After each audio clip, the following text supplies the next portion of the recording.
இறையருளும் நல்லோரின் ஆசியும் நண்பர்களின் வாழ்த்தும் குடும்பமாக கூடி வரும் குதூகலமும் பொங்கி பெருகும் நாள் இத்திருநாள்.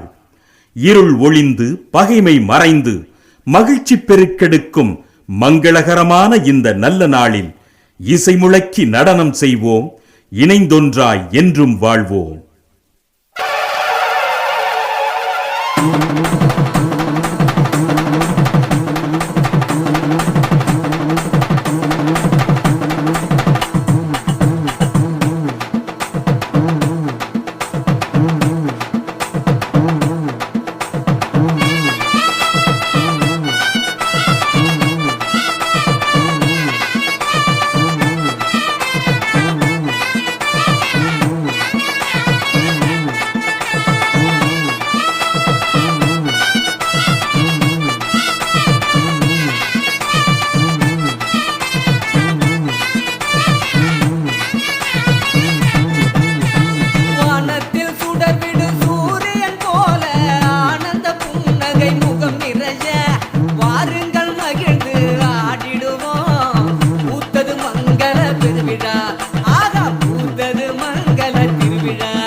நம்ம எல்லாருக்கும் கிடைக்கட்டும், நடக்க போகும் காரியங்கள் நல்லபடி நடக்கட்டும். நல்ல நாளில் இறைவன் ஆசி நம்ம எல்லாருக்கும் கிடைக்கட்டும், நடக்க போகும் காரியங்கள் நல்லபடி நடக்கட்டும். வானம் பொழிய பூமி விளைய நாடு எங்கும் செழிக்கட்டும். வானம் பொழிய பூமி விளைய நாடு எங்கும் செழிக்கட்டும். வருஷமெல்லாம் உழைப்பவங்க வாழ்க்கை மலரட்டும், வருஷமெல்லாம் உழைப்பவங்க வாழ்க்கை மலரட்டும், வருஷமெல்லாம் உழைப்பவங்க